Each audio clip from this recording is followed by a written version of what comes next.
Hey everyone, welcome back to my YouTube channel and guys hope you all are doing well and आप लोगों की preparation भी बहुत अच्छी चल रही होगी। एंड आरआरबी पीओ का रिजल्ट आ गया है, बहुत बच्चों का क्लियर हो गया है और बहुत बच्चों का क्लियर नहीं हुआ है।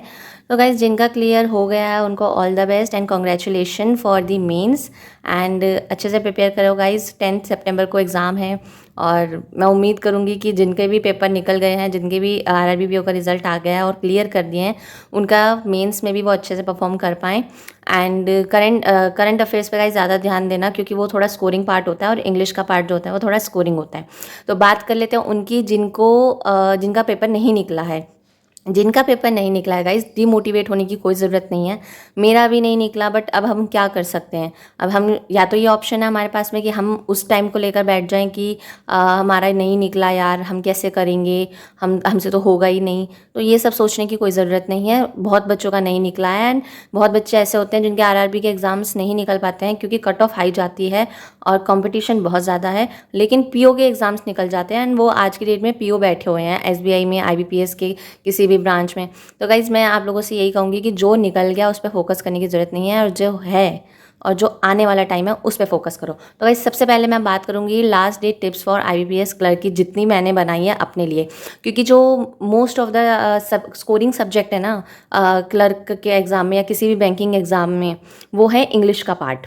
एंड ऑनेस्टली बताऊँ, मैंने इंग्लिश बीच में बिल्कुल छोड़ दी थी, मतलब कि ना के बराबर करी थी, क्योंकि मैं पीओ के एग्ज़ाम में बिल्कुल लगी हुई थी और मैंने इंग्लिश छोड़ दी थी। बट उसके बाद में मैंने एक दिन सडनली एग्ज़ाम दिया, मतलब कि सेक्शनल मॉक दिया इंग्लिश का।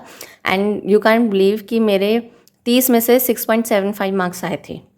And I was in a shock कि मैंने इतने ग्रामर रूल्स करे थे, सब कुछ करा था, तो अब कैसे इतने कम मार्क्स आए। बट फैक्ट मेरे को बाद में रियलाइज़ हुआ कि मैंने कर तो सब कुछ रखा था, लेकिन मैंने ना उसकी रिवीजन नहीं करी, और जिसकी वजह से मुझे बहुत दिक्कत हुई थी। फिर मैंने एक मतलब कि 2-4 दिन का टारगेट बनाया कि जिस दिन मुझे सिर्फ इंग्लिश करनी है, और उसके बाद में मैंने मॉक दिया। एंड यू कांट बिलीव कि मेरे 20 से ऊपर मार्क्स आने लग गए हैं अब इंग्लिश में। Then I was very happy to see that कि उससे चीज़ से मुझे एक चीज़ पता चल गई कि आप कितना भी कॉन्सेप्ट क्लियर कर लो, कितनी भी आपकी एक्यूरेसी हो, आपकी कितनी भी अच्छी परसेंटाइल आ जाए, लेकिन अगर आप चीज़ का रिवीजन नहीं करोगे ना, तो आप नहीं स्कोर कर सकते किसी भी एग्ज़ाम के लिए। तो सबसे पहले बात करते हैं हम last day tips for IBPS clerk. सबसे पहली बात है, आज जैसे हमारी 24 अगस्त है, सबसे पहले आता है हमें ना जैसे 25, 24, 25, 26, मतलब कि ये 3 दिन ऐसे हैं, 24 और 25 लेकर चलो, क्योंकि 26 को तो एग्ज़ाम ही है। आप लोग ये समझो कि आपका 26 को एग्ज़ाम है, क्योंकि जिनका 27 को एग्ज़ाम है ना गाइज, वो 26 को प्लीज़ रिलैक्स रहना। एनालिसिस पे डिपेंडेंट मत होना कि लोगों का एनालाइज देख रहे हो, फिर तुम लोग शॉक हो जाते हो, अरे यार इसने इतने अटैम्प्ट करे। तो एग्ज़ाम के टाइम में ना एक प्रेशर बिल्डअप हो जाता है अपने दिमाग पे कि यार अरे हमने तो एनालाइज देखा था, उस शिफ्ट में तो इतने बच्चों ने अटैम्प्ट करा था। तो इस चक्कर में हम लोग गलत क्वेश्चन को भी मार्क कर जाते हैं, जो मैं नहीं चाहती हूँ कि आप लोग ऐसा करें। एंड मैं भी ये चीज़ बहुत ध्यान रखने वाली हूँ। तो सबसे पहले बात है, अटेम्प्ट मैक्सिमम मॉक्स। जितने भी आप पे मॉक बचे ना, एक बारी में लगा डालो सारे मॉक्स को, ठीक है। और फिर आप लोगों ने देखा कि जैसे आपने जो मॉक दिया है उसके अंदर आपकी जो जो मिस्टेक्स हैं वो मत देखना जो आपने छोड़ा, क्योंकि आपने जो छोड़ा वो इसलिए छोड़ा क्योंकि आपका वो टॉपिक क्लियर नहीं था। अगर आपका कोई सी चीज़ का टॉपिक क्लियर नहीं है अभी के टाइम में, जैसे 24 अगस्त का अगर मैं देखूं, जिनका टॉपिक क्लियर नहीं है वो प्लीज़ नए टॉपिक को ना उठाएं। कि जैसे मेरा SICI अच्छा नहीं है, तो मैं अब इस टाइम पे चाहे कितना भी आसान क्वेश्चन होगा ना, मैं उस क्वेश्चन को नहीं देखूंगी, क्योंकि मुझे पता है मैं नया टॉपिक नहीं ऐड अप कर सकती अपने उसमें। तो मैंने सोच रखा है कि मैं कोई नया टॉपिक नहीं जोड़ूंगी। उसके बाद में अपने एनालाइज करो अपने मॉक को प्रॉपरली, जहाँ जहाँ आपकी मिस्टेक हुई है, जहाँ जो गलत होते हैं सिर्फ उन पर फोकस करो। उसके बाद में आता है guys, focus on English section, क्योंकि हमने आरआरबी के एग्ज़ाम के लिए क्वांट और रीजनिंग तो बहुत अच्छी प्रिपेयर कर ली थी, लेकिन अब आती है इंग्लिश का खेल।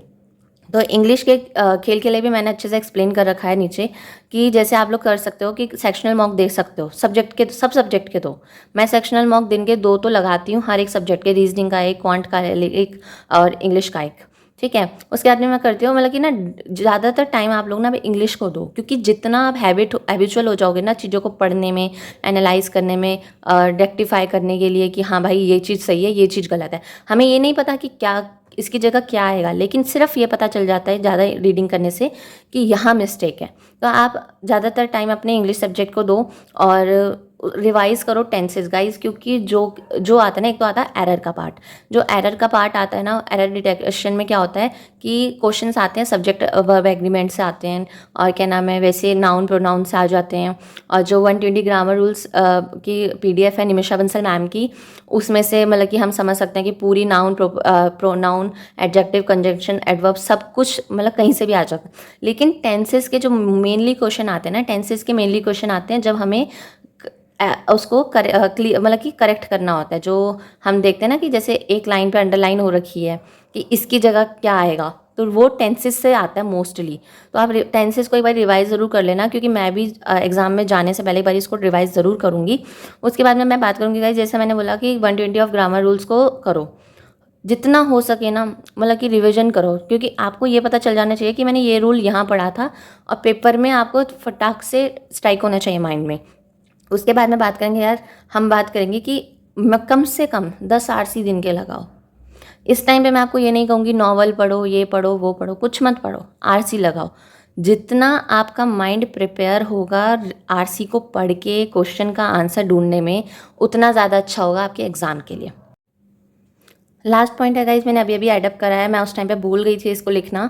और लास्ट पॉइंट है कि आप 5 सेट लगाओ ईच सब्जेक्ट, ईच टॉपिक के, मतलब कि पैरा जंबल से लगाओ 5 सेट, क्लोज टेस्ट से लगाओ, एरर डिटेक्शन से लगाओ। मैं ऑनेस्टली बताऊँ, मैं दिन के अराउंड 40 to 50 एरर डिटेक्शन के क्वेश्चन से लगाती हूँ, क्योंकि मेरी जो सबसे ज़्यादा मिस्टेक होती है वो सिर्फ RC में और एरर डिटेक्शन में। और मैं ना RC को इस तरीके से ले लेती हूँ कि अरे यार बस आंसर मिल जाए, आंसर मिल जाए। बट मैंने धीरे धीरे एनालाइज करा कि मैं आंसर ढूंढने के चक्कर में मैं RC नहीं पढ़ती हूँ, जिसमें मेरा टाइम भी वेस्ट होता है, और आंसर जो मैं मार्क करती हूँ वो भी गलत होता है। तो इस तरीके से मैंने अपने आप को, अपने माइंड को प्रिपेयर कर रखा है कि कैसे कैसे मैंने कौन सा टॉपिक कैसे अटैम्प्ट करना है। तो गाइज़ मैं आप लोगों से भी यही उम्मीद करूँगी कि अपनी स्ट्रैटेजी बनाओ, अपने दिमाग को प्रिपेयर करो कि आपको एक पर्टिकुलर सेक्शन को कैसे प्रिपेयर करना है, एंड आप उसको अटैम्प्ट कैसे करेंगे।